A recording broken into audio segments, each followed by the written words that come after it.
పుష్కరం అంటేనే 12. ఈ 12 సంవత్సరాలకు ఒకసారి వచ్చేదే పుష్కరము.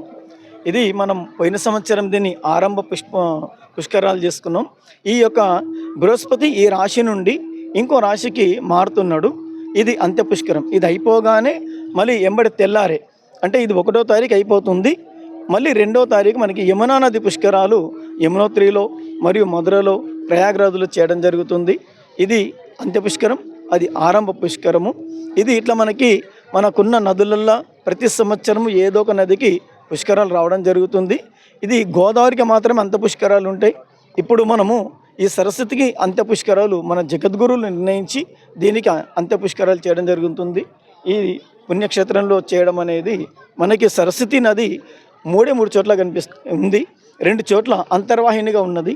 మనకి త్రివేణి సంగమం మనకి ప్రయాగరాజులో, ఆడ యమున మరియు గంగా సంగమ స్థానంలో మనకి సరస్వతి నది అంతర్వాహినిగా ప్రవహిస్తుంది. మనకి బద్రీనాథ్లో మానా అనే గ్రామంలో సరస్వతి నది మనకు అక్కడ కనిపిస్తూ ఉంది. అక్కడ కూడా మనం అక్కడ లాస్ట్ ఇయర్ పోయి అక్కడ స్నానాలు చేసి రావడం జరిగింది. మరియు మన తెలంగాణలో మొత్తం భారతదేశంలోనే మన తెలంగాణలో దక్షిణ భారతదేశంలో తెలంగాణ ప్రాంతము, అందులోనూ మన క్షేత్రంలో మన దగ్గర ఈ యొక్క ప్రాణహిత గోదావరి సంగమ స్థానంలో ఈ సరస్వతి నది పుష్కరాలు రావడం అనేది ఎంతో పుణ్యప్రదము. ఇది సరస్వతి నది పుణ్య ప్రదేశం. బృహస్పతి ఇక్కడ రాశులకి మారినప్పుడు ఈ యొక్క పుణ్యకాలంలో ఈ యొక్క సరస్వతి పుష్కరాలు గత సంవత్సరం మనం చేసుకొని ఉన్నాం.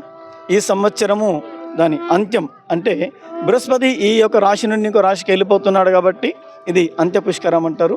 ఈ 12 రోజులు పుణ్యప్రదమైన ఈ రోజులలో మన భక్తులు ఎవరైనా సరే, హైందవులు ఏ మతాలకు అతీతంగా ఎవరైనా సరే ఇక్కడ వచ్చి గంగలో స్నానం చేయడం వల్ల వాళ్ళకి పాపాలన్నీ పోయి వాళ్ళకి పుణ్యాలన్నీ సమకూరుతాయి.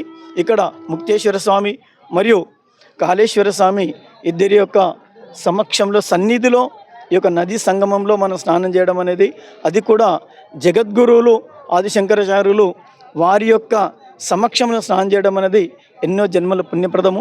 ఎన్నో జన్మల పుణ్యం ఉంటే కానీ ఈ పుష్కర సమయంలో వచ్చిందులో స్నానం చేయడానికి వాళ్ళకి యోగ్యత కలిగది.